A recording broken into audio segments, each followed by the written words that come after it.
Thank you for that reminder. If you catch anything else that we've forgotten, please let us know. We are happy to have a lot of support with this one today.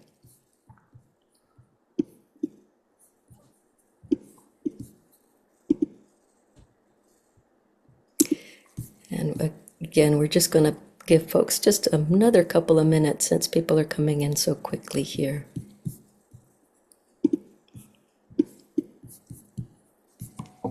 See if I can make this big. There we go.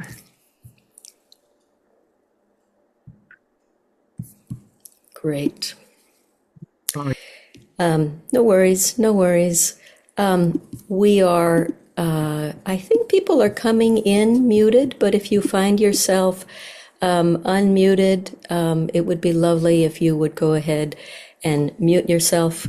We are so happy to have everybody here. And we also do ask you to keep yourself muted, but really encourage folks to use the chat. Let me say again that I am so happy to see all these new folks here. I'm also have to say that I'm so happy that we increased the size of our possible Zoom meeting this morning because we're going to exceed our last limit. Really delighted to have everybody here. I am pinch hitting today for the person who is usually our facilitator, our very much loved PJ Lemuel. PJ has had some medical and surgical issues recently, and so we are lifting PJ up with a whole lot of love and missing her today, and I am going to be pinch hitting. And let me go ahead and share my screen, and we will get started.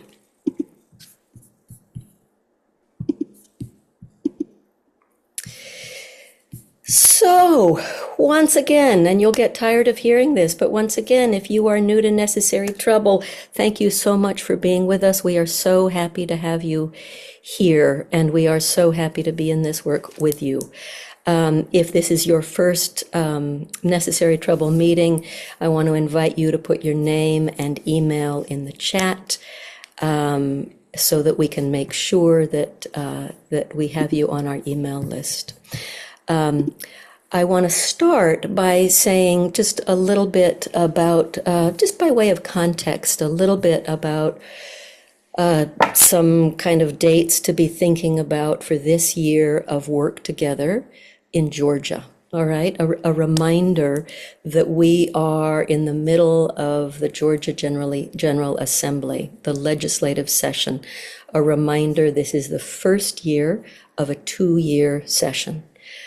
Some key dates to be thinking about are March 6th, which is called Crossover Day, and it's the if a bill has to move to the other chamber in order for it to stay alive. And the last day of the session is called Sine Die, and that is April 4th.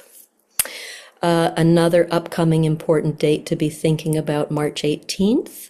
We will have some municipal and county special elections, and then a reminder that every year is an election year, and odd years are municipal election years, right? So in November, we will be having the general elections for municipal races, and we're also going to have a Public Service Commission special election this year. So that, just by way of reminding folks where we are in Georgia, the national news is so on fire and compelling right now. And it is also really important to always keep in mind what's happening in our own state and what our timeline is for work this year. That said, I do want to say something about the national, kind of by way of national context. I am not going to list all the ways that our democracy and our country is being deconstructed right now, because everybody is getting a lot of that. But I want to say something that was extremely hopeful, I think, which is that at this point, Trump has the highest disapproval rating that has ever been recorded in the first month of an American presidency since polling was first introduced in the 1950s. And along those same lines, even more specific and perhaps even more important, that his polling among 18 to 29-year-olds has dropped 40 points since the election. You can see the graphs at the right-hand corner, the right-hand side of your screen, and that purple graph is 18 to 29-year-olds. And it's important for a couple of reasons. And one reason is that swing, that 18 to 29-year-olds, is part of where he got his bump that helped get him into office. And so it's really important that he is crashing among that age group. It is also really important that he is losing support among that demographic, because in the early years of the Nazi takeover of Germany, Hitler and the Nazi Party had the greatest support among that demographic. So it means a lot in ways both short-term and long-term that Trump is losing support among those folks. So there is just perhaps a little bit of good news for us on that front today. All that said, let me say a little bit about our agenda for today. We are really fortunate to have some really wonderful speakers today. We are going to be starting by hearing from a couple of folks from GLAR, the Georgia Latino Alliance for Human Rights. We'll be hearing from Giovanni Serrano, one of the organizers, and we're hoping also that we will hear from Adelina Nichols, the executive director. And then we will be hearing about the work underway through Necessary Trouble in that regard. And then we'll shift gears a little bit, and we will be focusing on the Georgia legislature. Aaron Robinson from the Georgia Budget and Policy Institute will be giving folks a little bit of an overview of the Georgia legislative process.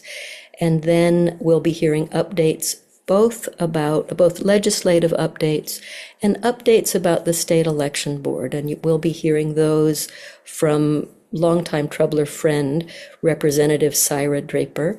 And then finally, we will be hearing about some of the Necessary Trouble work areas currently underway. On that note, I would like to turn this over to Martha Reese, Troubler Martha Reese, who is going to be introducing our speakers from GLAR.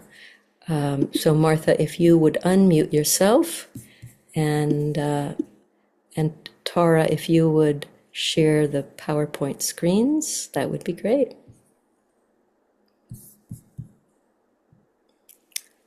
And Martha, we don't yet hear you. So if you are talking, you are Hi. still muted. I'm There worried you that go.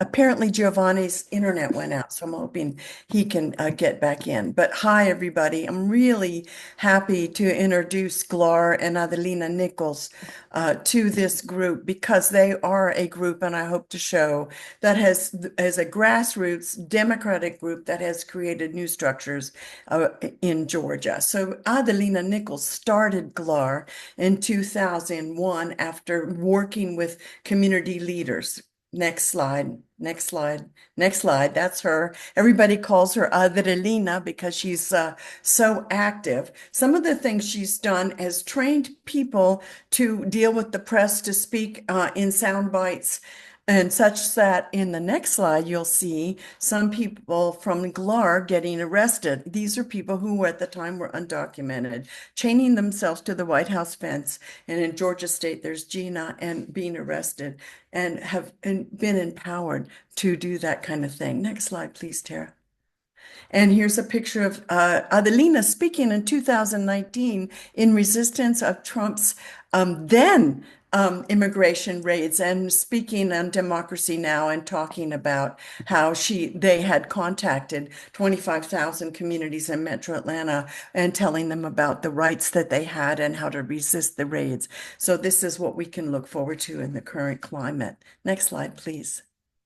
And here, the final thing that I want to stress is that she's created new structures by creating communities or meetings in all kinds of communities throughout the state with a yearly assembly. Here's the assembly in 2019, where people from all over the state, from their community groups, have met and gotten to know each other.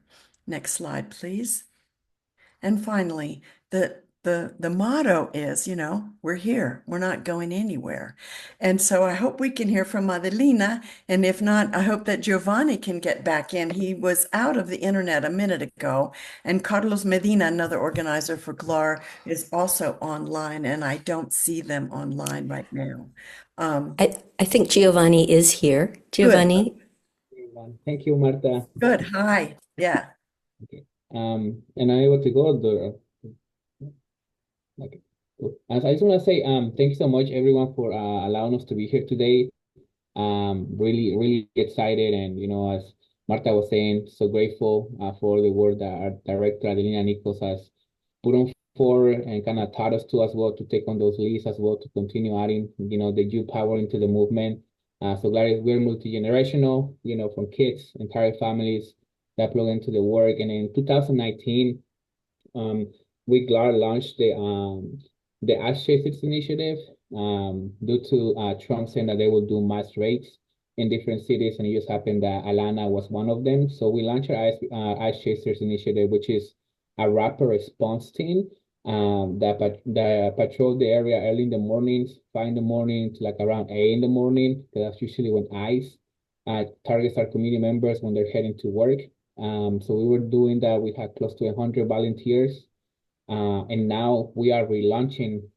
We're relaunching Ash Chasers, so we have around 200 volunteers in the entire state of Georgia who are patrolling their own capacity, but we also encourage them to help us patrol early in the mornings in neighborhoods and areas that we want to create the focus. And our rapid response, in the past weeks, we have been able to confirm detentions, we have been able to inform community members about their constitutional rights.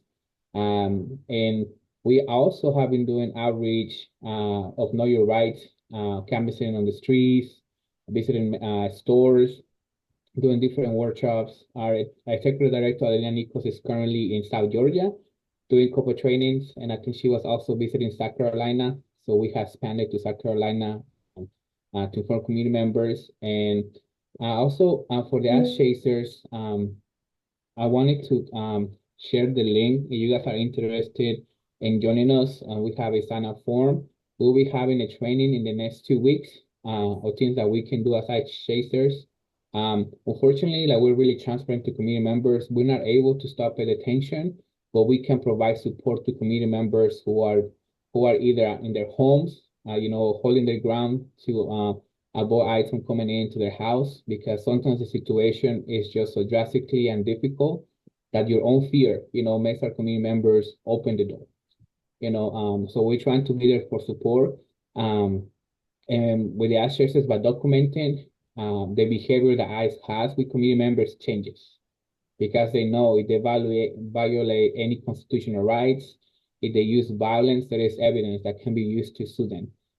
So with the Ash Chasers, right now we also have a de-escalation training. We have tried to, our main goal is to try to decrease the tensions to make sure that we inform community members. And if, for example, community members saw that there is a checkpoint or there is a rumor that there is a checkpoint, we ask our Ash Chasers to go confirm the checkpoint, or if there is ICE activity, to help us track, take evidence of what is taking place. And the reason why we do that is because that allows to decrease the anxiety and fear within the community. And we have created also group chats with community members throughout the entire state. We have close to like 2,000 members that have registered in different communication chats called Neighborhood Watch chats. And then if there is any alert, then we send it to the Ash Chasers. So the Ash Chasers is like our second step to confirm and to try to be there to support community members who are experiencing an interaction with ICE, or to confirm any checkpoint. So the reason, so that's kind of like our initiative that we have with Ash Chasers. But at the same time, We also ask our ask chasers and volunteers and allies to help put pressure on local law enforcement. We have seen many local law enforcement saying that they're not gonna support ICE when it comes to conducting their raids or detentions. But unfortunately, many of those cities that the chief of police, we have seen them in previous events where they are supporting by just being there when it comes to the attention of our community members. So we ask allies to put pressure on city council, on local chief of police, to take initiatives to de-escalate, detaining our community members and sending to jail. I know that in Georgia, because of HB 905, we cannot have sanctuary cities that have expanded the definition, but there are still ways, that we can pressure our local government to protect the immigrant community without violating the law, such as, citation and release policies. A community member who's driving with a license from other states, just giving it, be able to accept those type of licenses. If not, citation and release policies where community members can just pay a ticket, and have somebody pick up their car instead of detaining them, because that's one of the reasons how when a person is detained, they are shown into the system, and that's how ICE knows about the community members. So it's really important, there is different ways the community members can plug in. We're also asking, volunteers and allies. Right now, we're just preparing for, anything that can take place, but even offering rights to community members to work, or we can do, food pantries too as well, for community members, or even help us raise donations in order to support community members who families have been detained, to be able to that they're able to sustain themselves and be able to get back on the ground, what they are able to figure out everything now. And they mentioned, should pressure go to city council, police departments, or sheriffs? And the pressure can go to both, because it can go to sheriffs. Sheriffs are elected officials, so it's really important to also put the pressure and create understanding within. As well as city council, especially there is some city councils in rural areas that do provide utilities, and we have seen that sometimes they're making mandatory that you have a social security number in order to open, even a water utility bill. So using even pressuring, for them to take more progressive stance. We also have here in South Georgia that community members are being denied the access to rent if they don't have a social security number. So it's really, really important, to pressure our local officials going to their city council meetings, but at the same time request to have a meeting with them, organize with your community, and go and have a meeting with them, saying that this issue is important to you and you want to make sure that the entire community is protected. So that's some of the ways in where members and allies can also keep pressure local government, and we as GLAD, we also are doing a lot of know your rights training to the community to maintain it informed. And they asked me, does GLAD have a food pantry? So we are in the process of working on a food pantry, but for right now, we're asking community members if it comes to things are escalating, even in your own area, if you want to organize a small pantry too as well, that we let at GLAD can diffuse among memberships that there is a pantry available that they can, attend in case they need extra supplies. Then that's a way that, we can diffuse this information with community members. Right now, as GLAD, we have decided not to showcase all the work that we're doing, because publishing know your rights training, advertising in social media, you're creating a target. Maybe I doesn't show up to the place, but they are outside, maybe taking pictures of who's showing to those trainings. So everything that we have done on your rights is underground. We really barely publish anything, and if we do, it's last minute. So people already know where it's taking place, and we know that only certain people are gonna show up. So even Adelina now in South Georgia, I think she has done this weekend close to 6 Know Your Rights training in different cities, and none of them have been advertised in social media. Everything has been word to mouth with community members, and even churches. So you're part of a congregation that has immigrants and would like for the congregation to receive this information. If the space is open, we as GLAD will be there as well. So there's different ways where community members can still plug in. A lot of things are changing right now. We have seen that in couple federal states, federal prisons also start, holding committee members for immigration detention. We don't know, what procedures they're going to take.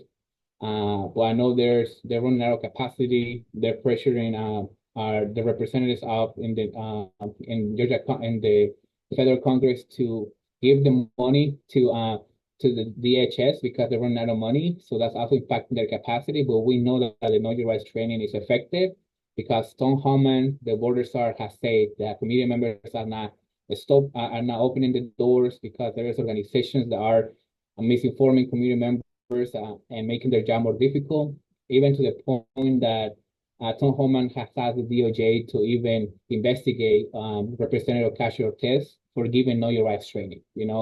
It comes to that extent. So it's really important, that we can pressure in any way, and everybody can plug in their own capacity as well. And I think that's it for me. I don't know if anybody has any other questions. Hi, Giovanni. I just wanted to get some examples of what would be effective working with city councils and police departments. You did mention asking for meetings with them, and I know that's a good idea, but anything else that us can do that you think would be a good idea? Yeah, another thing that we also even pressuring some city councils that they have the capacity and the resources to maybe open a legal resource to provide legal resources for community members that are impacted. Right now we know that the city of Atlanta has an immigration office that has helped deal with like representing certain community members within detention centers.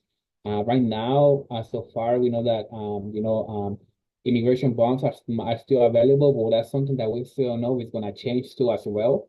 Because if immigration bonds are eliminated, then community members are not able to pay their bond and be able to file an immigration case outside of detention. So right now we're looking at different things that are changing drastically, especially with the Lake and Raleigh Act when it comes to those certain crimes with shoplifting, even if it's minor offenses. When it comes to like local government is for them to decriminalize certain policies. When it comes to shoplifting, it's a certain amount. If it's the kids taking a certain candy and forget to pay, the community, the family can be persecuted just because of a small little mistake. The kid took a candy. For them to really pass policies and where they become more holistic on how they to decriminalize certain actions, certain misdemeanors, and that will allow community members not to enter into ICE radar, as they're trying to criminalize different things that are not really necessary to lead to incarceration of community members. I have a question. Mhm. I work at a school in Douglasville, Georgia, and I was wondering, do you have any trainings for parents or, just people who would like to know they're in the Hispanic, Latino, Mexicano, whatever community to keep them safe because they're very nervous that they could be taken and their children be left behind? Yes, definitely. So we have different resources, and if you guys are able to organize a meeting with the parents, whether it could be by Zoom or we can have to be there in person, we can make it work.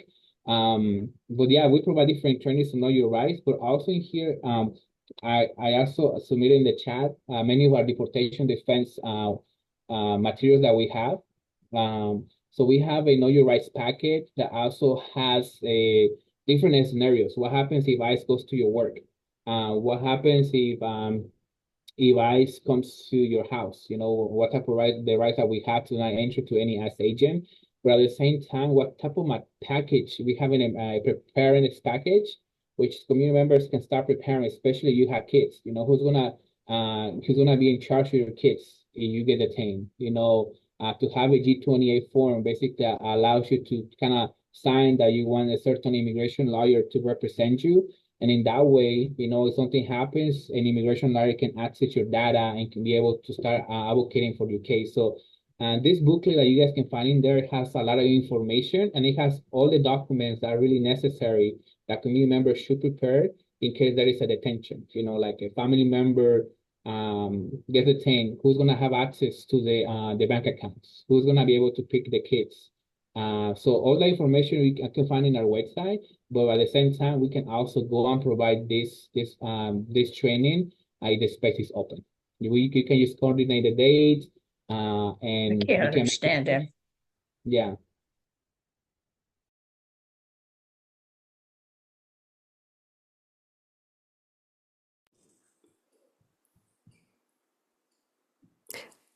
Martha, you're muted there. Giovanni's muted too, I think. Whoops.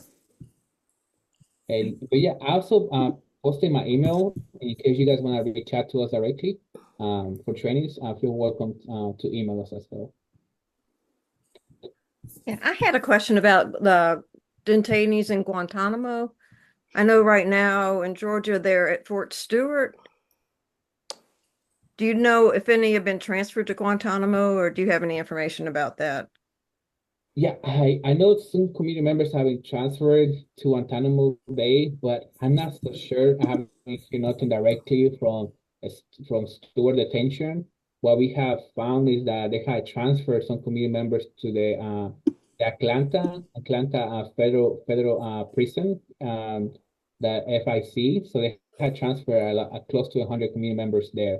So that's all the information that we know is not from Georgia that have been impacted. Okay, thank you. Martha, do you want to do the other questions in the chat, or would you like me to read them? I can go back to the chat.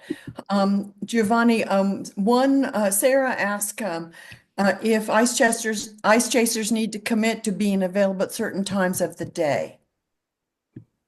Yeah, so the ash chasers, I think the ash chasers to help us patrol areas and where you live early in the mornings, for like 5, 6, 7 in the morning. But at the same time, we also have, once we do the trainings and everything, we also have a patrol form.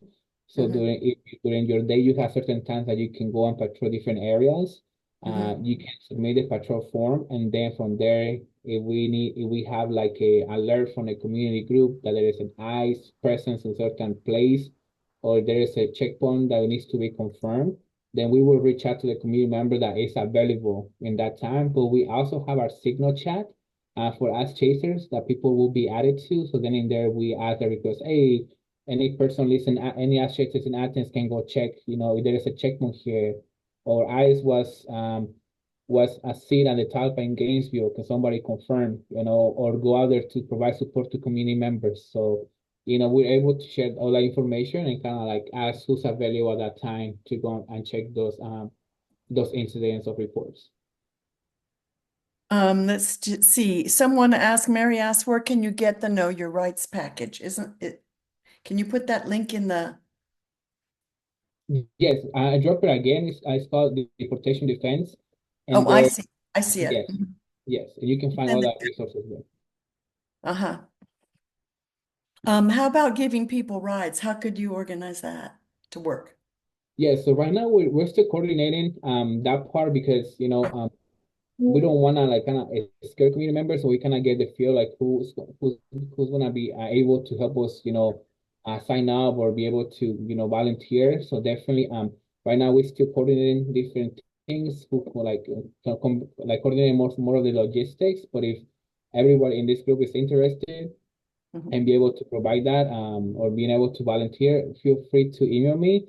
Right now, we're just trying to figure out what will be the best way to coordinate that. If we will divide it by counties or more by regions, but at the same time, kind of like be able to see, how many people, how long can you provide a right to community member, as well as we even came to the idea of maybe shelter, and will we need to get to the point that we need to provide shelter to community members. So we're still analyzing, and we are and we it's like spreading our different plans as we are seeing this administration progressing too as well. So we kind of like tracking everything that this administration is doing, and then from there start, saying, okay, we need to start doing this now because it's pivotal that we do it, and then from there we ask volunteers and people who are interested to plug into the work.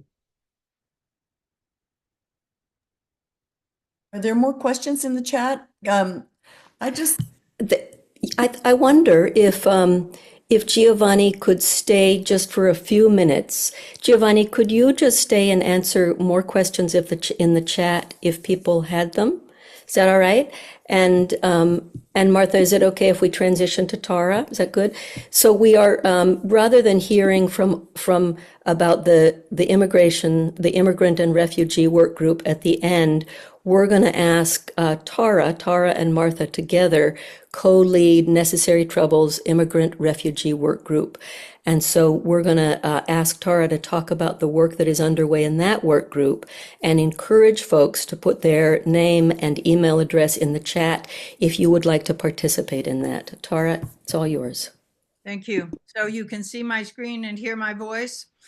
Okay, super. Hi, everybody. So we now have a new working group from Necessary Trouble that's focusing on immigrant refugee issues, communities, and needs.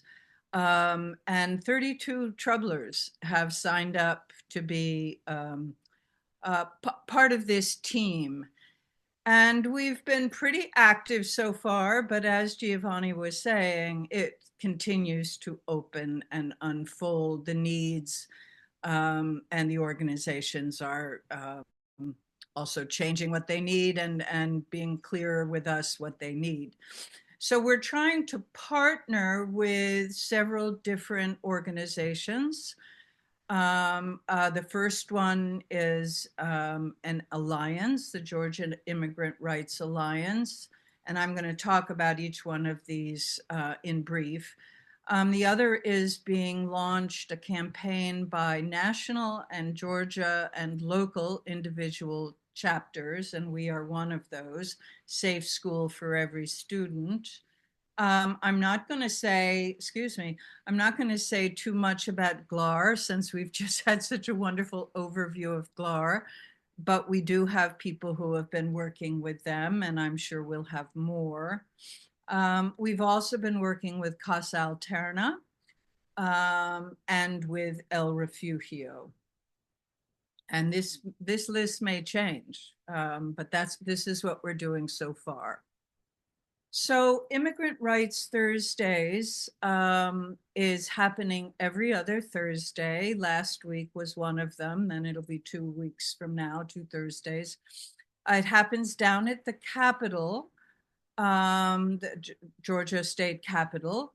And every week a different group or issue is lifted up that refers to legislation that impacts either positively or negatively the immigrant refugee population. And so Ken Dominguez and I went last Thursday, and the group was CASA. We are CASA, and also a women's group called Women Watch Africa. And they were talking about the need for immigrant refugee populations to get some sort of driving permit, paper, license, etc. And there were different legislators who came in, including Representative Gabriel Sanchez, who talked about pushing bills such as this forward. And it was really fascinating. I'm so glad that Ken and I went, and I encourage other people to come with us. We also walked around the Capitol and met and saw some of the representatives and senators. And so let us know in the chat if you are interested in joining up on Immigrant Rights Thursdays. Another group that is quite active now amongst our troublers is Safe Schools for Every Student. I think when Giovanni, he did a beautiful job sort of setting us up here because they did this great training, Defense of Democracy training. And one part of that was safe school policies. And one of our troublers went to that. Another troubler went to a school board meeting in Cobb because Georgia Indivisible feels that Cobb is one place where the schools may not work well in protecting and safeguarding students. And so one of our people went there with a Cobb County mother, and they asked the school board, what are you doing to protect our students? Are you training teachers in this? What's this, what are the policies you're coming up with? And so in that wonderful defense training that Amy did, Amy Leventhal, they were told to, try to make certain questions, such as, does a safe zone school policy exist? Is there staff training? Is there a communication plan to contact parents? And they are encouraging people to go to school board meetings. So if that's your thing, if you're interested in that, please put your name in the chat. And we have a group of 5 people already doing that. GLAR, I think I won't say too much more. We already have a few people who have been working with them doing ICE trainings and attending Know Your Rights and Make a Plan sort of trainings. And I think Giovanni did a beautiful job helping us know about that. But they are one of our close partners. And I assume we will do more with them in the future. So if you're interested in something like this, like a rapid response, there's ICE in a particular community. We need people present to see how it's going down, to witness that. Please put your name in the chat. Another group we're working with, and that quite a few of our people have done a training with, Casa Alterna. And many of you, I think, know Casa Alterna. They offer short and long-term housing to asylum-seeking families at both the Quaker Meeting House and also at a home for longer-term stays in Grant Park. They've welcomed hundreds of asylum seekers and offered hospitality to them in this way. And Anton, who is here in the picture, right here, has specifically asked us if we would work with them, accompanying him to immigration court to offer hospitality to people who are waiting in line in order to have their court date. Some of these people have to come every month. Some of them have driven long distances to get there, slept in bus stations, slept in their cars. Of course, the situation is really getting worse now. And so there's a lot of fear.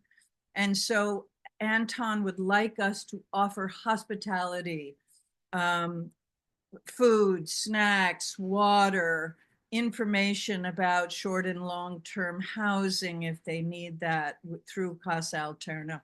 And so we had several people do that training, and all of them walked away saying, this is a great project. So the next stage will be actually going with him, signing up and going with Anton, using Google Translator if need be, being paired with a Spanish speaker if possible. And so that's another group that our immigrant refugee people are working with. And if you're interested in that, please put your name in the chat. And then the final group, and this is an old partner with us in a way. Many of you have worked with El Refugio. We don't have a group up and running yet, but we have people who have done this work in the past. And so I don't think it'll take much for us to get that up and running. But this is to support detainees at Stewart Detention Center. And perhaps now, given the fact that they're using federal prisons in the Atlanta area, we may also be doing that kind of work, because there will be detainees who need all manner of help and support and hospitality. So there are trainings available for this. I think a lot of us missed the first one, but we will be able to volunteer also with El Refugio. It's FAR, the Stewart Detention Center, and the house that has been purchased in order to put up the family members of people who are trying to visit their loved ones in Stewart Detention. So I think this is, again, I sent out an article to everyone in my group about the changing landscape in Georgia with more detention centers being created or used. So I think this will be a very fruitful work for us. And if you're interested, please put your name in the chat. So as I've been saying, like a broken record, if you are interested in working with our immigrant refugee group, if you don't know which one of these you're interested in, put your name in the chat. If one of them catches your attention, put your name in the chat, please. We will meet as a work group every Sunday from 5 to 6 p.m.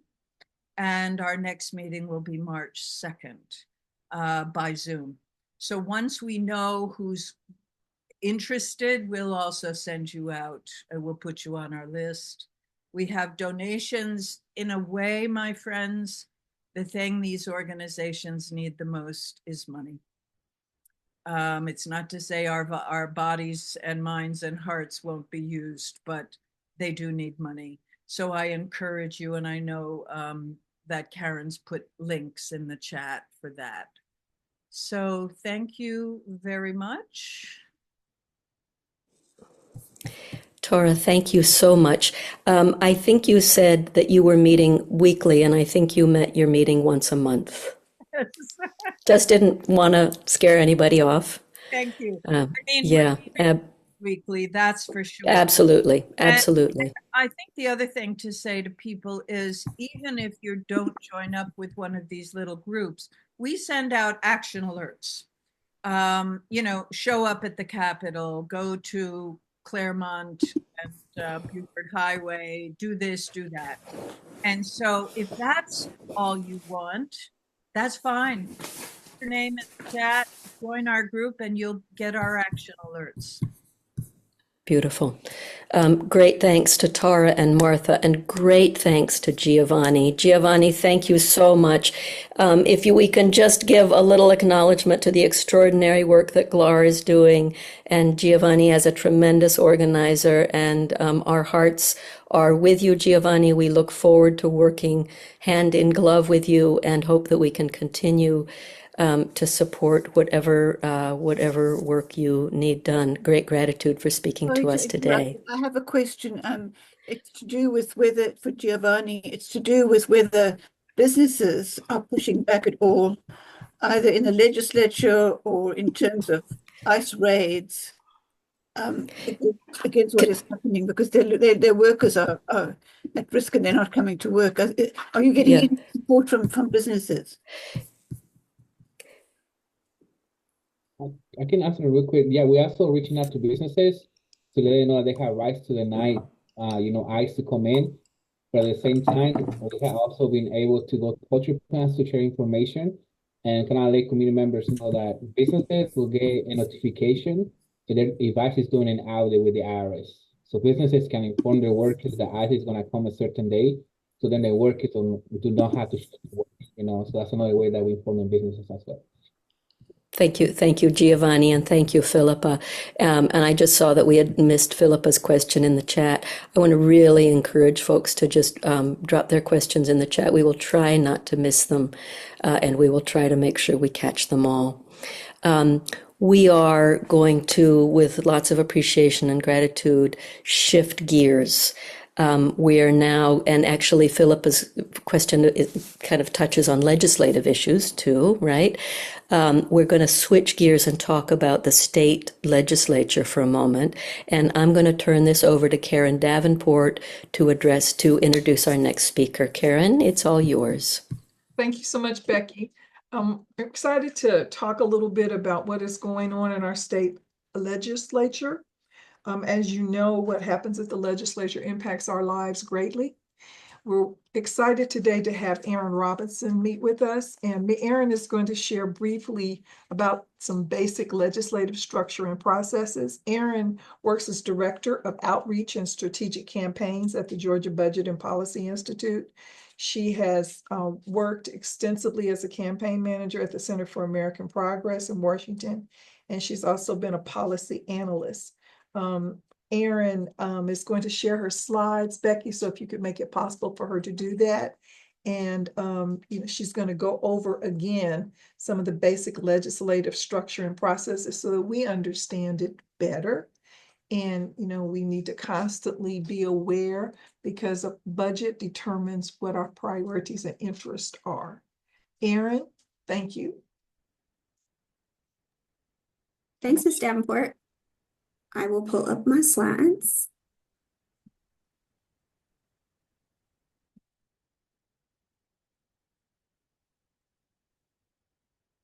All right, and then we'll get in share mode.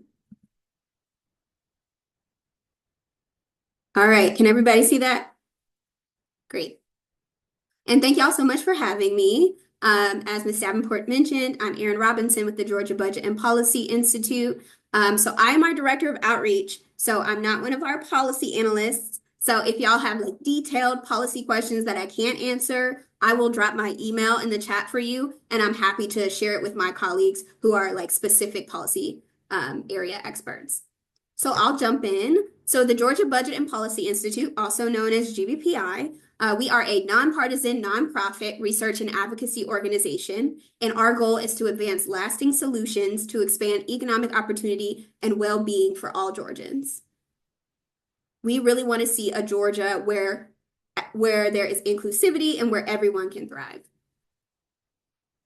So we do this in a few ways. A lot of people know us for our research, particularly around the state budget, but we also do advocacy and communications as well.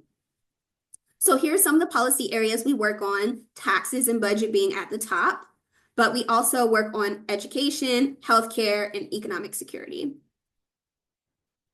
So here's just an example of some of our work, some of the things you might see coming from GBPI. In the past, we've talked about legislation related to how we could address Georgia's Black maternal health crisis, as well as putting together a toolkit for grassroots organizations around Medicaid unwinding and trying to make sure children have continuous coverage and making sure those who were kicked off after the continuous coverage requirement during the pandemic still have access to health insurance, and things like economic security post-pandemic, as well as how our tax code is regressive and what we can do to change that. So our Georgia Budget Primer is our premier publication. That is our main thing. We put it out every summer. So this examines the state's revenue and investments and breaks the budget down into specific portfolio areas that I just mentioned. It also will outline what is in the budget that was passed by the legislature, as well as specific trends and their impact. So that usually comes out every July. And we have you can actually go to our website and order a printed copy of the primer, but we will always have a digital copy online as well.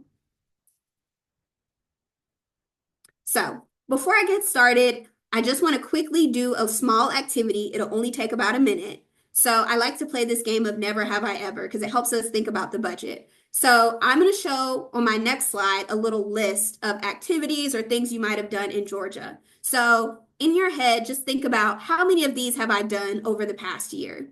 And if you want to, you can drop a number in the chat. I've done 8 of these things, or I've done 12 of these things. So here's the list. Just take one moment and think about how many of these have you done? Have you gone to a hospital? Have you taken MARTA? Have you driven on a highway, etc.? I'll just give us one quick minute to think about that.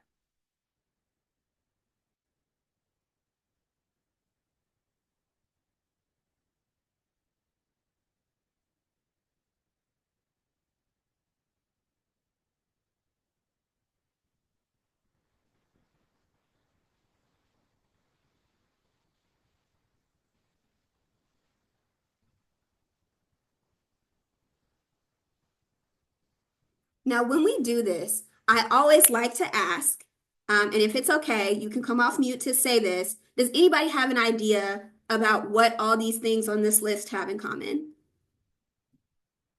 Feel free to come off mute. State funding?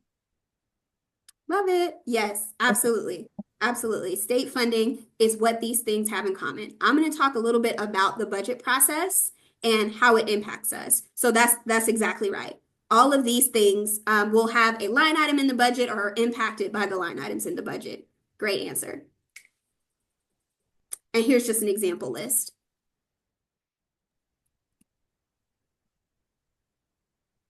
All right, so what is the budget and what does it impact? So I always like to do a quick glossary before we jump in so that people know some of the terms I'll mention. So you'll hear me talk about the fiscal year. That is Georgia's budget year, and it is July 1st through June 30th. You'll also hear me mention revenue, and that is a state's annual income for which its public expenses are met. And then lastly, appropriation, an amount of money devoted to a specific purpose. And as you know, most legislatures have an appropriations committee. So what is the state budget? If you take a look at this chart, you'll see how our budget in Georgia breaks down. So education and healthcare equal 73% of the $37.7 billion budget for fiscal year 26. So the state budget outlines Georgia's priorities, how it plans to spend its money, and how much revenue it expects to collect. It is the most important piece of legislation that lawmakers must pass. They can go into the session and pass nothing else, but they are required to pass a budget every year. So when we think about state funding, here are some of the things that are impacted. Things like the millions of children who are enrolled in our K-12 schools, the children who receive free and reduced price meals, the students who are enrolled in our colleges and universities, as well as the Georgians who are seniors or disabled, or children or parents in families with low incomes that receive healthcare coverage and services, as well as our state highways and Georgians under correctional control. So that includes incarcerated Georgians and those who are parolees. So that's just an example of the populations who are directly impacted by the budget in different ways. So how is our budget passed?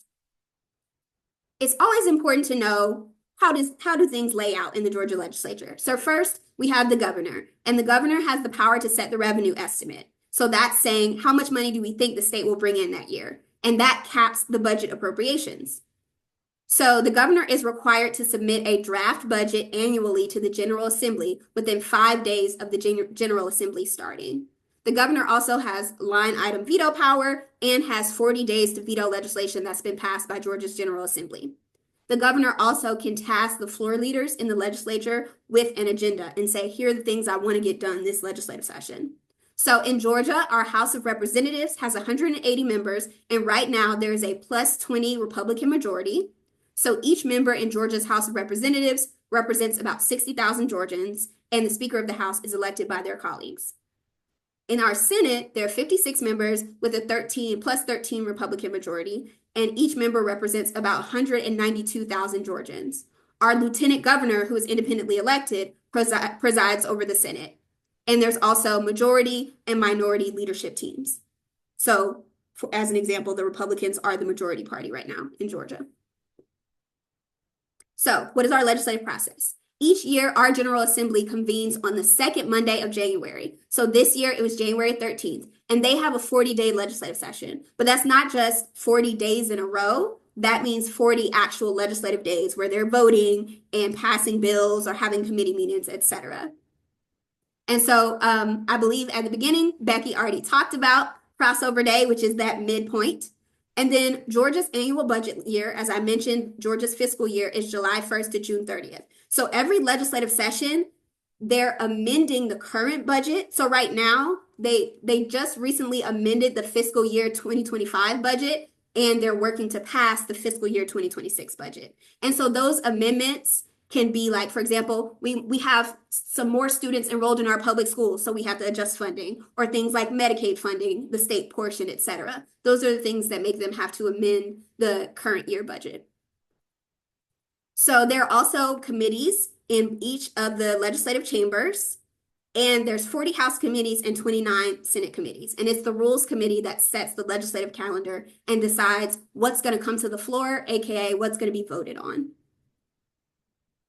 So this is just a little chart that kind of talks about the budget process that I just laid out. It starts with the governor's office sending the budget instructions to the state agencies so that they can put in a request for what they need. And during session, they'll come and testify about what their needs are. And it goes all the way to the end of following the end of legislative session and the governor either signing bills or vetoing, etc.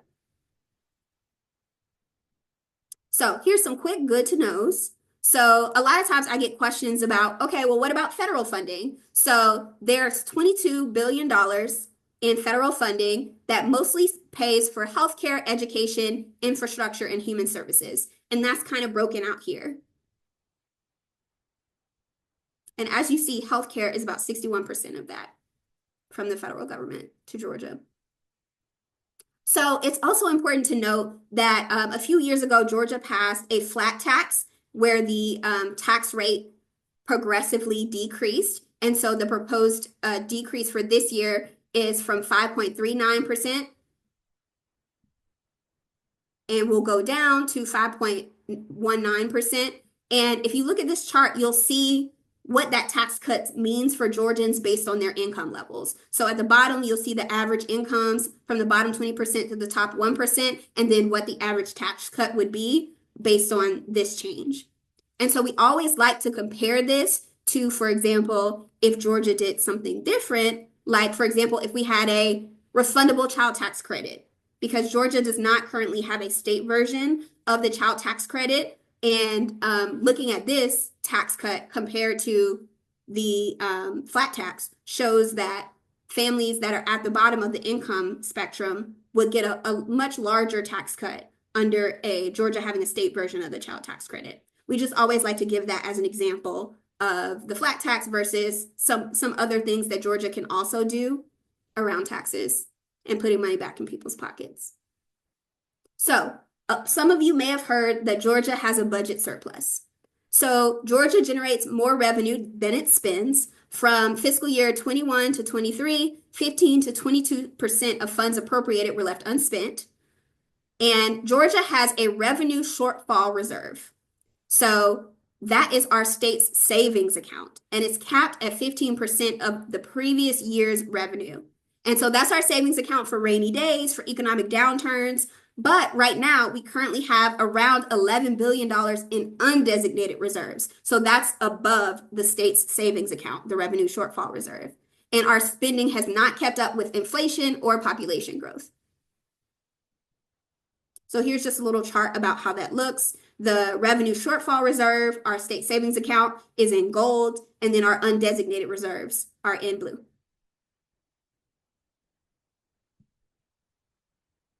And this just kind of compares total net taxes versus our state's funds versus how much has been appropriated by the General Assembly, as well as what our savings account looks like, and then our unobligated surplus.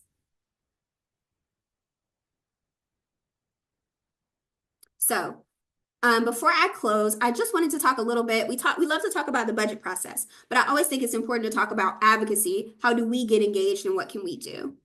So there are three types of advocacy. The first is legislative advocacy, which means talking to your elected officials, your members of Congress, your state legislators, your school board members, etc., and asking them to vote on or introduce and pass certain legislation. And that's the one most people think about when they think about advocacy. But there's also regulatory advocacy. A great example of this is right now, one of our health departments in Georgia, I believe it's the Department of Community Health, is having a public comment period on the Pathways program, which is the mini Medicaid expansion with work requirements. Is Governor Kemp's mini Medicaid expansion that the Georgia got a waiver for to put in place. So that program, there's a public open comment period that ends February 20th for people to weigh in and give feedback and talk about what could be changed, what could be improved, what went well, etc. And so regulatory advocacy is going to agencies once a law or rule has been passed and weighing in on how it can be implemented. How do we set the program up? What changes should be made, et cetera. So that's a type of advocacy as well with agencies, which I think people think about a little bit less often. And then lastly, of course, budget advocacy, saying, hey, this program needs this amount of money going into the budget process. Could we make sure we fund this at a certain amount? And so how do you get engaged? How do you do these types of advocacy? And I think a lot of the people on this call are aware of a lot of ways to do this. You're in a great group for doing that. We just had some great examples earlier. But just to give a few more examples, writing or calling your legislators, engaging them on social media, inviting them to your organization to see what you do, to understand, especially if you get state funds, helping them to understand how things are working, drafting sign-on letters, hosting a town hall or participating in a town hall, submitting comments, just like I talked about, that Pathways open comment period that ends February 20th, or hosting an advocacy day at the Capitol or in your hometown with your legislator. And then just making sure you're part of strong and effective coalitions and partnerships, writing letters to the editor, educating the public about what's going on and what you know, what you've learned, as well as hosting listening sessions or participating in public conversations about key issues.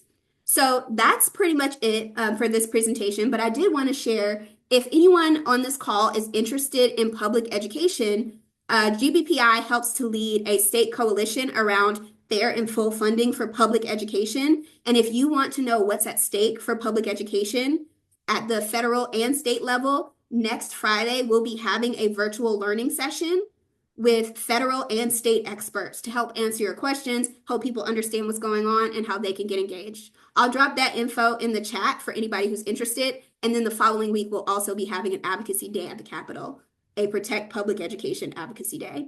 And I'll also drop my email address in the chat in case you have questions or if you want to get connected with some of the stuff GBPI does. Thank you all so much. Erin, thank you so much. I did put your email in the chat already, so if you would put those other organizations, that would be great. Great. And keeping in mind the information that Erin shared with us, thank you so much, Erin, in terms of giving us this crucial information. We're going to shift now and hear from Sarah Draper. Sarah is the Georgia House District 90 representative. She is a mother. She is a wife, and she works very, very hard to share her knowledge with us through the Draper paper. So Sarah, I'm going to turn it over to you so you can update it as to what's going on right now at the legislature. Thank you, Karen, and thank you for the plug for the Draper paper. That's my legislative newsletter. It comes out every week during session, much less frequently when we're not in session. But if you want legislative insights, you can sign up, and I'll put that link in the chat. So anyways, thank you. Thank you for having me. It's really good to be back with Necessary Trouble. I see so many friendly, familiar faces, and I see so many new faces. And that's, exciting if I don't think too much about why there are so many new faces here, because that's less exciting, but I'm glad you're here. I'm so glad you're here.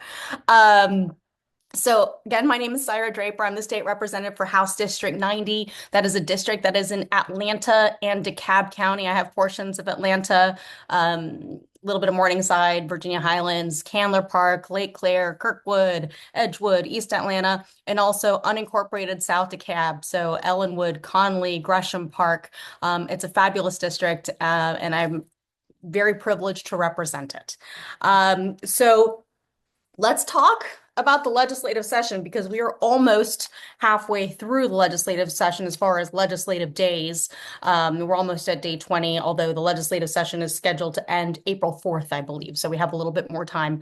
But obviously, this is a very important time for the state of Georgia because, as Erin said, not only is it at the time when we pass the budget and allocate funds for all the different state agencies, but it's when we pass legislation.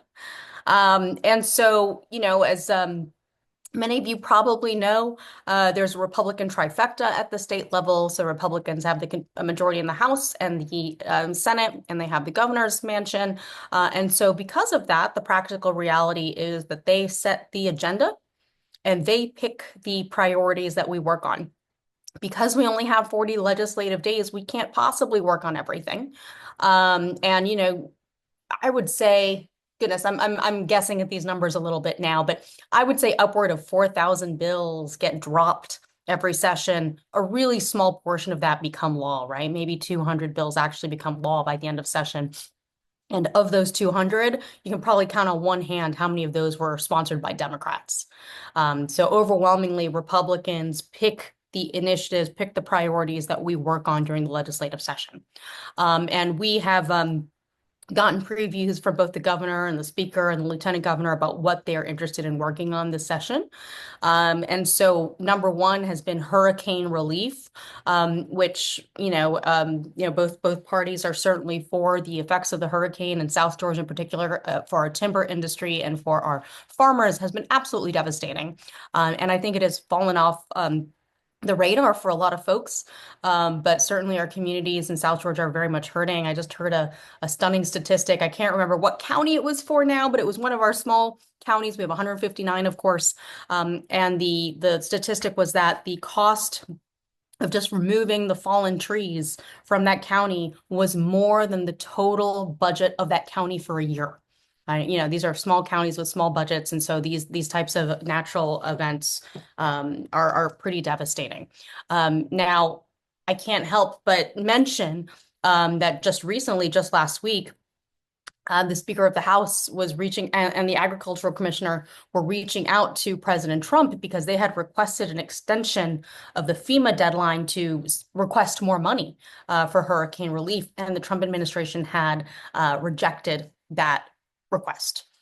So I don't know why they are rejecting Georgia's requests. I don't know if it's animosity with Governor Kemp, between Kemp and Trump, or if it just is, if they don't care. But that is certainly a pretty devastating blow to Georgia. There is money in the state budget to cover it, but it would have been, grants that were refunded by federal monies if we are able to receive them. So we will keep watching that. But I think it's politically interesting because, if here we are, recently a red state, and if we can't get this red president to deliver to our red state, that's it's curious. It's curious. I'll just put it nicely that way. One of the other priorities that the governor in particular has been very interested in working on this year is the issue of tort reform, which, if you ask the average person what's a tort, I mean, nobody knows what a tort is, right? So it's this, they keep saying we're working on tort reform, but nobody really knows what it is, which allows them to kind of explain it in the way they want to explain it. And the way they have been explaining it is they say, okay, there's a problem. There's a problem with insurance policies, and your rates keep going up and you're receiving less and less for what you're paying for with insurance, right? And so how do we control these rising insurance rates? And they are blaming basically the legal industry and the filing of lawsuits on the ever increasing cost of insurance premiums. So this is the narrative that the Kemp administration in particular has painted. And they're saying we need to protect our small businesses. We need to protect our Georgians by stopping these insurance premiums. And the way we're going to go about that is tackling people's access to the courts and, minimizing how many, they call it nuclear verdicts are allowed. So that's been the framing. I haven't seen there has been now more counter framing, but that was the narrative for a very long time. And it's a really interesting issue because I will tell you personally from my constituents, I have heard from constituents on all sides of this issue. I think there's a broad agreement that the insurance premiums are too much, that they keep going up, that you're not getting, you keep getting less for what you're paying for, and that's a problem. I think there is broad agreement that small businesses in particular are vulnerable, and that something has to be done. What I have kept saying to our constituents is I accept all that, but what I need to know is that any bill that we pass provides a solution to that problem, right? Whatever we're proposing actually needs to address the increased premiums. I can tell you that the bill that's floating around right now, it's still on the Senate side, and it's gonna change. It's gonna change a lot. But the bill that's floating around right now does not guarantee that insurance premiums aren't going to continue to go up. It doesn't even guarantee that insurance premiums are going to stay the same. So I think, it's basically the standard I use for all legislation. What's the problem we're trying to solve? And does the legislation actually solve it, right? And if not, we need to rethink this. So it's been a very hot topic political issue because it's basically pitted two large industries against each other, the insurance industry and the legal industry. And so we're going to continue to see that evolve throughout this legislative session, but a lot of lobbyist power at the Capitol over this one. And then the last issue that they have prioritized for this session is this issue of school security. No question, because of the deadliest shooting in Georgia school history at Appalachia High School this year.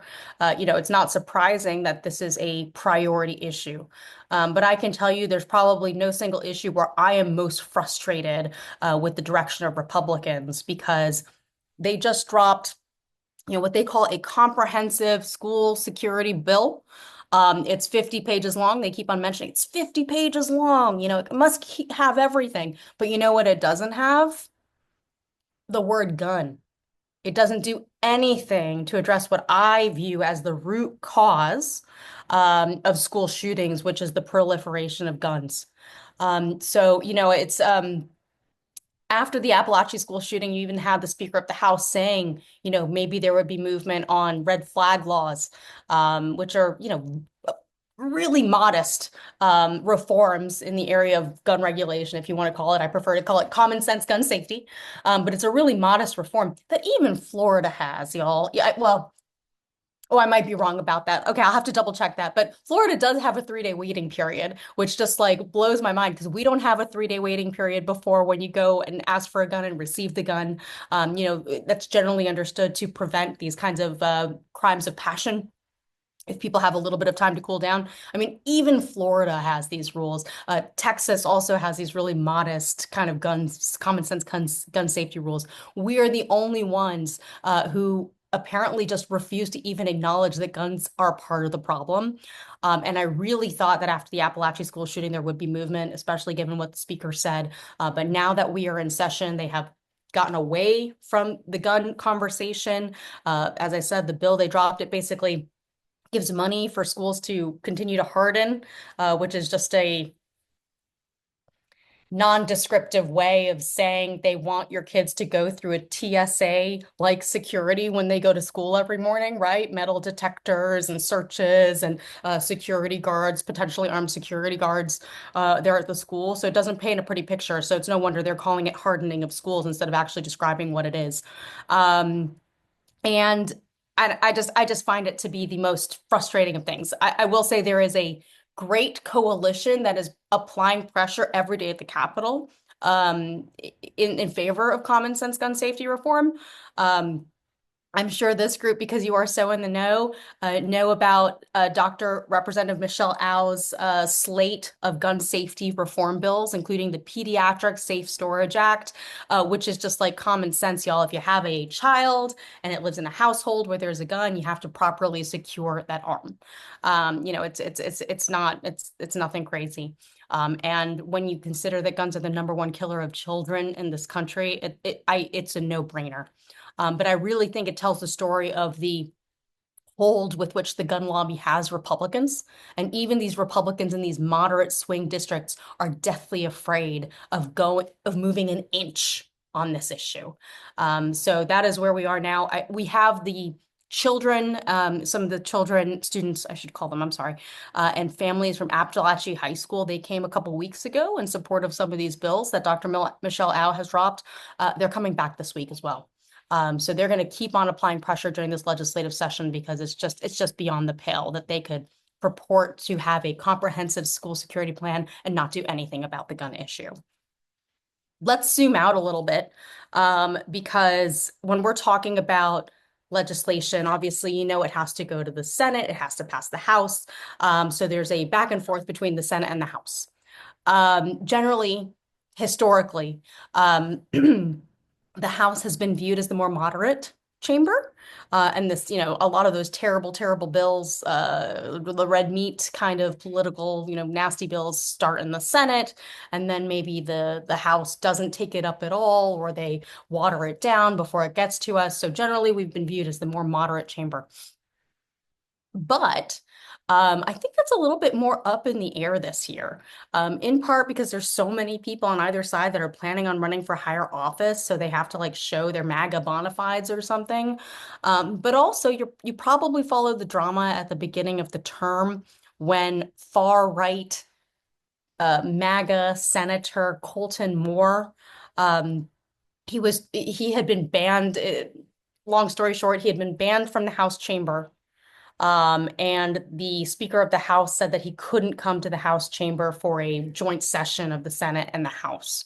And because he's quite savvy, Senator Moore, put out a call to action from all of his MAGA far-right folks and said, they're keeping me from doing my job. They're keeping, I don't know what they said, freedom and free speech and whatever else. And had a bunch of people, it was a lot of attention at the Capitol about the speaker trying to keep him out. And, he ended up, Senator Moore tried to force his way into the chamber, was arrested, and then, put up his mugshot that is very similar to Donald Trump's mugshot and said, donate to my fund or whatever. So it was a huge, performance. It was all for, a lot of it for show, but very effective. And the result of that is you had so many people from across Georgia calling into the House and calling to the speaker in particular and saying, how dare you? Why would you do this? And calling him a rhino and calling him not a Republican, and really applying pressure from the far right. So I think that has actually had a huge psychological impact on the speaker, unfortunately. And it has moved him further to the right this session. Surprisingly, we had there's this issue of the Republicans want to keep trans girls from playing in girls' sports, and there was a bill that originated in the Senate. But surprisingly, the House now has a version of the bill that they dropped, and it's even worse than the Senate version. So that is somewhat unprecedented, and I think speaks to the House trying to show that actually they are Republican and they are MAGA or whatever it is. So that is a shift that I just will bring, I think, a little bit of insight as we go through this session. Okay. Two little points, and then I don't know how long I've been talking, but I'll make two more points if Becky says yes. I don't see Becky. And if you could say one thing about the state election board also, Syra. Whoops. Well, I think, yeah, if she could. Did we lose her? I think we lost her.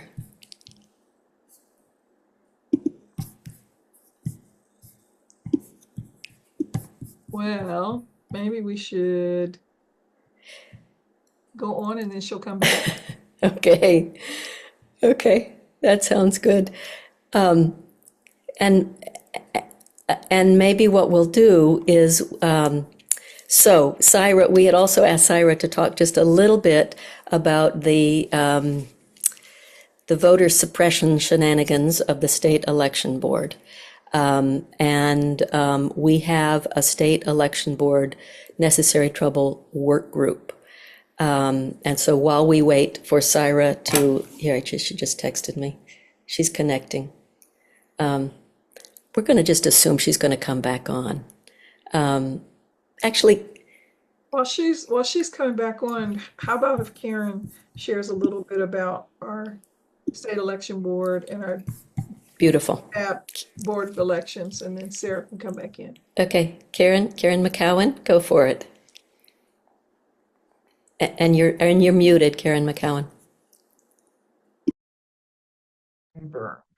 Okay, yes. Now can you hear me now? I'm thinking. We do have an active work group that attends election board meetings, both at the county level, the DeKalb election boards, and the state level, the state election boards board at the Capitol. you know, Republicans always show up at these meetings. People ask, well, why is that really necessary? You know, just to show up to those meetings. If you have ever attended one of the state election boards, you know that they turn up in huge numbers and comment frequently. And so it's important for Democrats to do the same and to show up and to either comment publicly or just support those that do. Um, the DeKalb election board is a bit different in that Democrats still do have a majority on the board. But again, there is a group of Republicans that show up every month with a list of people that they want removed from the voter rolls. The cumulative list is over 5,000 people. So it's extremely important that we are a presence at these meetings, that you comment either publicly or you comment via email.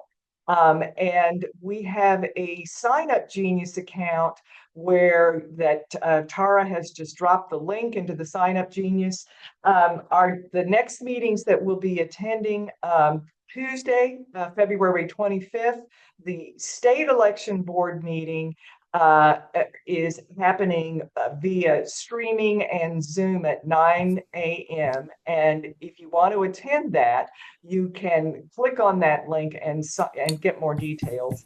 And then on Thursday, March 13, at 4:30 p.m., there'll be the next regular meeting of the DeKalb Election Board, which is at the Voter Registration and Elections Office out on Memorial Drive.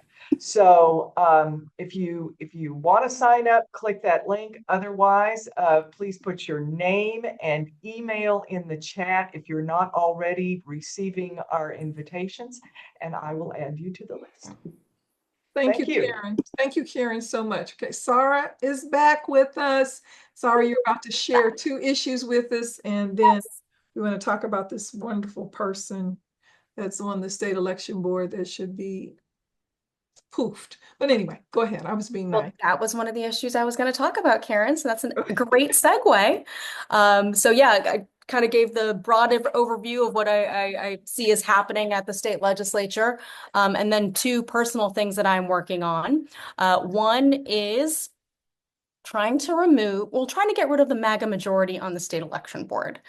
So it wasn't so long ago, right before the November election, that 3 members of the state election board, sided with the MAGA contingent, and really took our state election board in a direction that it has never gone in. It's always been a Republican-dominated board, but had members that really respected their role and respected the rule of law. Well, that went out the window when these 3 appointees got into their positions. And as you know, there were a bunch of you were at these state election board meetings, giving public comment, protesting publicly, but those members remain on. And so during this legislative session, there is an opportunity to remove 1, 2 of them. The member that is appointed by the House and the member that is appointed by the Senate, it's never straightforward, but there is a very strong argument that there should be a vote on them during this legislative session. And so that is something I have been pushing for. I've been trying to ask folks to write to the Speaker of the House and say that Janelle King, who is the House's appointee, since I'm in the House, needs to be replaced with somebody who, again, just respects the rule of law. So I have put together a website that you can visit to very easily send the Speaker an email and ask him to make that change. It's called SEBintegrity.org, because Republicans shouldn't be the only ones who can claim election integrity, right? We want integrity in our state election board. So far, we've had almost 2,000 people use that website to send a note to the Speaker and request that change. So we need to keep doing it until he does something about it. I will be meeting with him this week to ask him where we are on his thought process with putting this issue to a vote. So please keep those emails coming to the extent you haven't already, or, shoot, send one every day. He needs to hear from us because this is a critical time to address this issue. So that's issue number one. And then the second issue is everything that's going on in Washington. We are but mere state representatives, right? We don't have this direct line to Washington necessarily. And we have a lot to do during the state legislative session that we need to be focused on. But on the other hand, I have constituents that are really, really hurting right now and need people to be talking, need elected officials, people with a platform, to talk about what they are going through. In particular, in my district, I have a lot of federal employees and CDC employees that are just absolutely going through hell right now. So what we are planning is some kind of event at the Capitol. I hope to do it next week. I have to reserve the steps. I'm hoping to do it on Friday of this week, and basically bring CDC employees to the Capitol and do a press conference and get this in the news. What is happening to these employees? But the case I want to make is the economic ramifications to Georgia when there's 10,000 employees in Georgia who belong to the CDC alone, right? These are people who are now going to lose their jobs. Potentially, those families are going to be losing their health care and their benefits. Our unemployment rate is going to go up. Not only that, all the programs that the CDC funded, whether it was local, city, whatever it was, those are now the future of those is not certain. So this is certainly going to have many economic ramifications, but perhaps what I'm most scared about is the public health ramifications, right? The CDC, because they're so good at their jobs, they prevent these disasters from happening, right? We don't have Ebola in the United States because the CDC is really good at their job. So if you take an agency like the CDC and you just, without regard for who is doing what, just slash them, there are huge potential ramifications. Measles, E. coli outbreaks, all of these things are things that the CDC works on. So I want to make sure that we make that case to the public. This is what can happen. And the secondary thing I want to be able to do is say, hey, Kemp, hey, Carr, hey, all these folks that are leaders, speaker, whatever, leaders in Georgia, you need to be talking about this and you need to advocate for these Georgians because, again, it does have an impact on our state. So I'll have more about that and details on my newsletter. So as soon as we have more permanent, more firm details, I'll be shooting those out. But just know that those are two things that are very much on my mind. I appreciate the opportunity to speak with you, and thank you for being here and doing the work and being engaged. So I'll leave it there unless I don't know if there's questions or not, but whatever you need. Thank you so much, Sarah. And if you have additional questions, please put them in the chat. And we can get Sarah and Aaron to answer them. I'm going to turn this back over to Becky so she can share some information about other Troubler work. Thanks, Becky. Beautiful, thank you. And thank you so much, both to Aaron and to Syra. Syra, you are always our best champion, and we are so grateful for all the incredible work you do and have done for a very long time. And we're going to shift the agenda around a little bit because one of our troublers is also the heads up another indivisible group that is responsible for the support of for organizing on Tuesday an effort to show support for the CDC. Chris Van Beneden, can you unmute yourself and just make an announcement about Tuesday's event, following up on what Cyrus said about the CDC? Absolutely, Becky. Thank you very much. And again, I'm always impressed with what this group does. Yes, as an ex-CDC person, we're thrilled that we were getting a lot of interest in others to support the effort. The goal of this demonstration, it really is not necessary to protest per se, but to support CDC because of what they're going through and how devastating it is to the morale there and people losing jobs, et cetera. So I think the the information has been nicely captured in your email, but it's this Tuesday, 3:30 to 5:30 at the main entrance of CDC. You can park there, but paid parking is at the little businesses there. If you eat somewhere for 2 hours, you can get validation for 2 hours. We'll have some extra signs to give out, but honestly, anything that's positive about CDC, and I put a couple messages in there what CDC does. If people want to use that language I added to the chat, they could do that. We do think there will be press there, and we have some people, including Barb Marston and some of the other people, if there is a press conference. So we're working on it, and we love people's attendance and input. And Sarah's been great to support our concerns. Thank you so much. Wonderful, Chris. Thank you so much for organizing that. And Tracy Moore, it starts at 3:30. It goes to 5:30 on Tuesday. There is more information. There are details in the chat. There are also details in the newsletter that went out today. There's also information in the newsletter that went out today about 2 events tomorrow. So check those. If you have any questions for Chris about the Support CDC event on Tuesday, please put them in the chat and she will answer them there.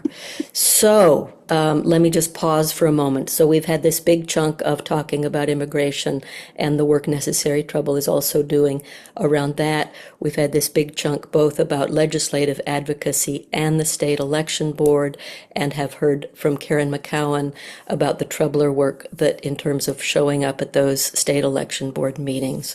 We're now going to keep going, and we're going to talk kind of more briefly about a few other areas of Necessary Trouble work and areas where we need some additional help. Okay, so I am going to share my screen again.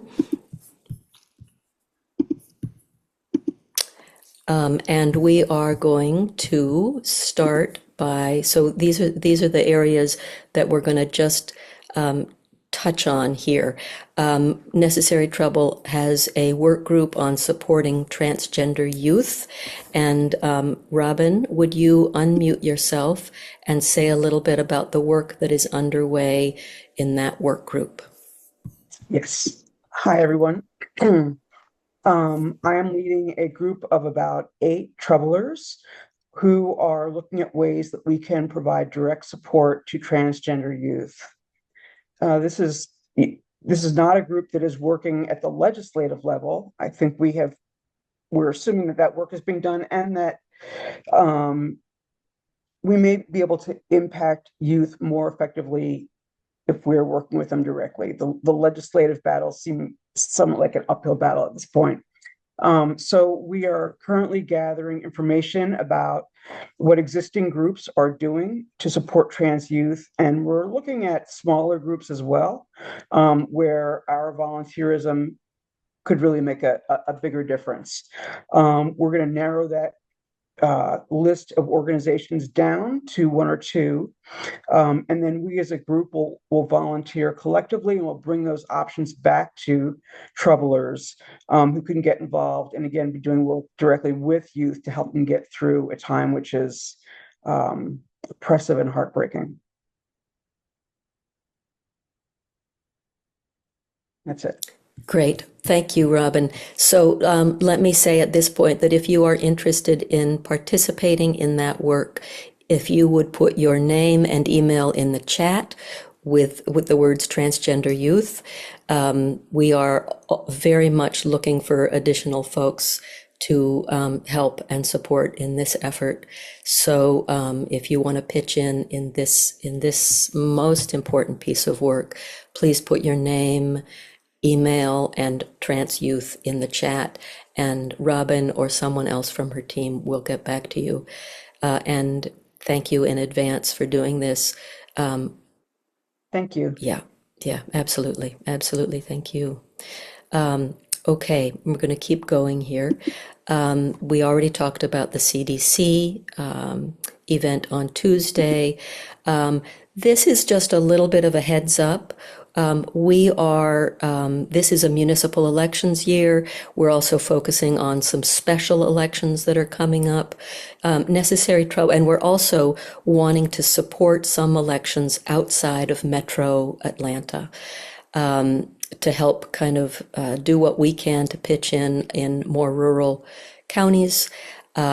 We have been contacted by some folks in Morgan County, which is around where Madison is, and Necessary Trouble is going to be helping to write postcards for a special election that is on March 18th, and we're going to be writing postcards in support of several Democratic candidates who are either trying to keep the seat Democratic or trying to flip some county commission seats. And so I wanted to say that we'll be sending out more information in the update. Those postcards should be available by the end of the coming week, and we really invite you to jump in and help us with that. We're not doing an update. There are a number of updates we are not doing today. And some of those are because we're not recruiting for the moment, and some because we just don't have time. The environmental work group is recruiting. We won't be hearing from them today, but they are definitely recruiting.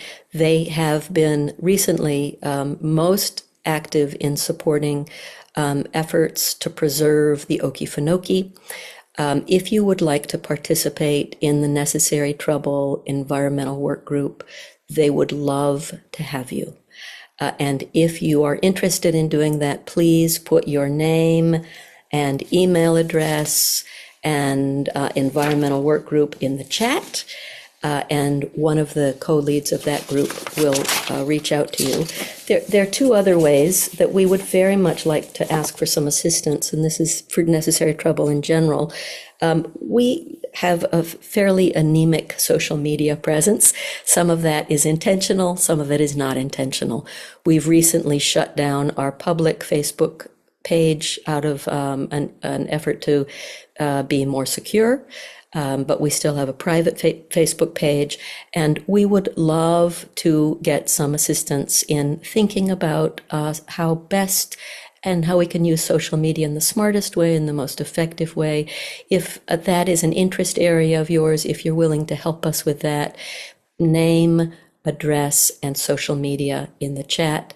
We would be enormously grateful. We have recently gotten a lot of new folks through the website that Nancy McCord tends, but she is not a social media person.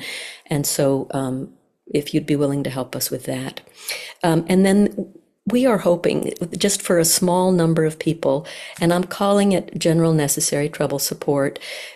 For instance, we need, for a couple of reasons, in the next 2 or 3 days, some research done that would be internet research, and we don't have time to do it. So if you're willing to do things like, kind of dig in and research, it's not a huge amount of time, or put together a few spreadsheets. We have a large volume of new members. We're a little overwhelmed. We need a little bit of help. So if you're willing to kind of pitch in and do some miscellaneous things by way of support, we would be very grateful. Name, email address, General Necessary Trouble Support, and we will get in touch with you. Thank you very much in advance for any of that you're willing to do. Given that we have so many new folks, we are going to host a meeting for new troublers, a Zoom meeting.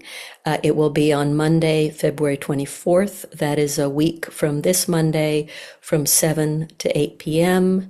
Those of you longtime troublers that are here, we'd love to have you there also. This is an opportunity for new troublers for us to talk about what our strategies are for 2025, to answer any questions you might have about how to hook in. And we'd love to have all of you who are new to Necessary Trouble attend, and there will be a Zoom link and a reminder in the updates. And then we have actually a poll to do. Pat, can I turn this over to you, and can you do the poll? Yeah, let me just hand this over to you. What I'm going to do is throw it to Beth. Beth, you there? I've got you, Pat. Here I am. Can you hear me? Yep. Okay. Hi, everybody. It's so good to see all these new people too, like you've been saying, Becky. So we're working on hearing some feedback about interest in getting together in person these days. And so we thought it would be helpful just to, it's like 3 or 4 questions. Pat's going to put it up, but just so we can see really what is the level of interest and what would work best for people. So it's very brief, but that's what it's about. And then some of us will take it from there and put together some proposals for when and where we can meet. So that's all it is, sweet and simple. Okay. Can you see it, Beth? It's there. Okay, cool. Go So ahead. just print this out and submit.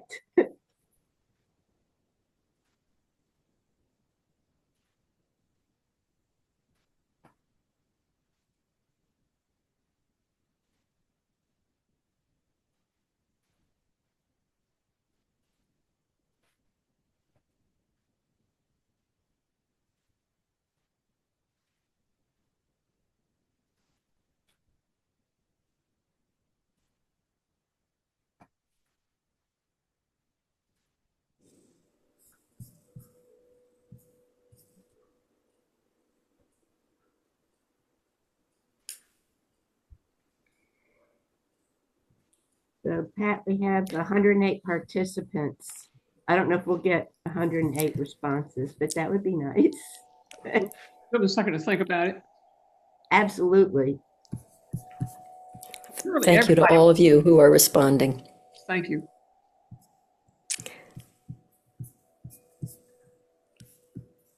We good, Pat? I think that's probably a good time. Okay, that's still going up a little bit. We got to 78, Okay. 79, 80. This is like an auction. I know. I'm going to answer a question in the chat. Siri Olson, Zoom for New Troublers on the 24th is at 7 p.m. Okay. Give one more second, Becky. We got it to 85. Who'll give me an 86? That seems to be it. Okay. Great. All right. You got it? All right. Can I share results just so everybody sees? Yeah, there you go. So it looks like there is an fairly overwhelming yes about attending in-person necessary trouble social events. So lovely. You will hear more. You will hear more, especially from Beth and Aquaria, about upcoming social events, and great gratitude for them for doing that.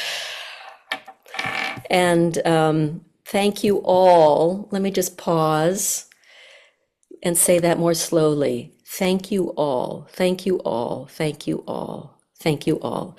Thank you all for being here. Thank you all for your good hearts. Thank you for being willing to put your paddles in the water.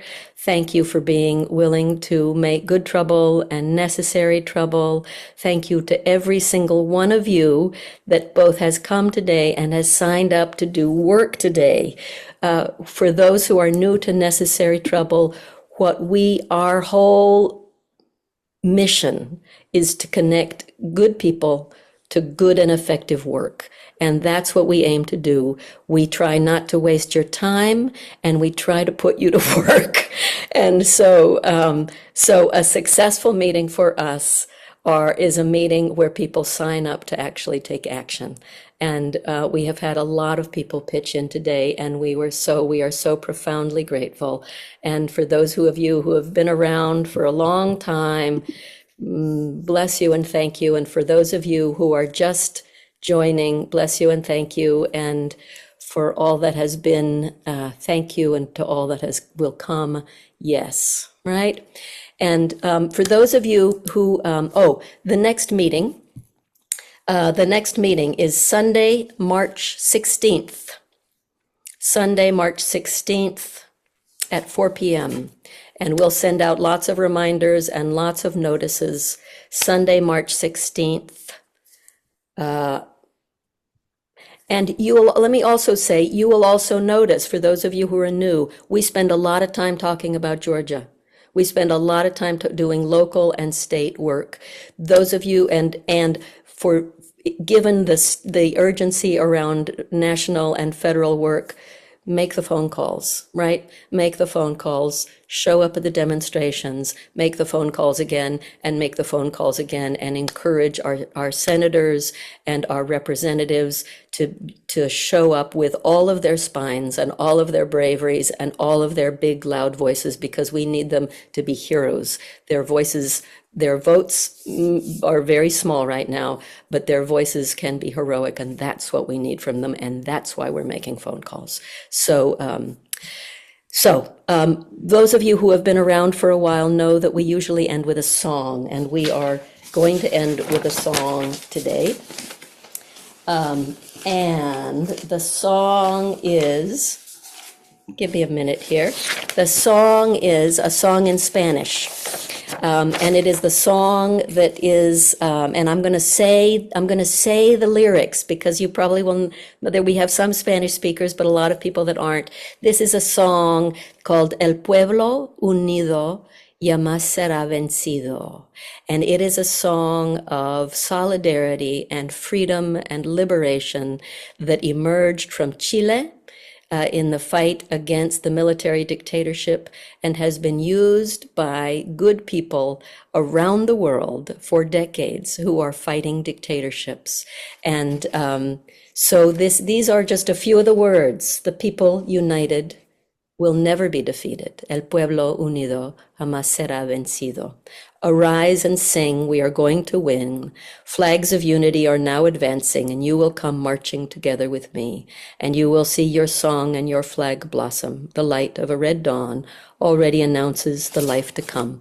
And I'm going to play it, and so stick with me. And if you need to go, that's totally fine. But if you feel like staying for this song, it's a beautiful song, and it is sung by Inti Illimani, a Chilean liberation band, and they are phenomenal. So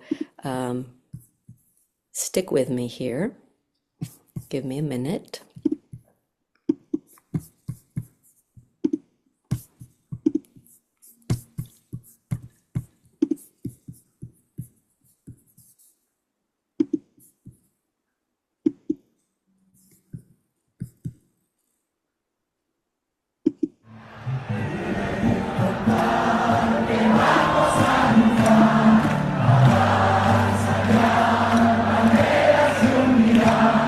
Y tú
So that's a really, really good reminder that we are not alone in any of this, right? And there have been many, many, many, many, many, many good people doing really, really, really amazing work. And so let us take lots of inspiration from them.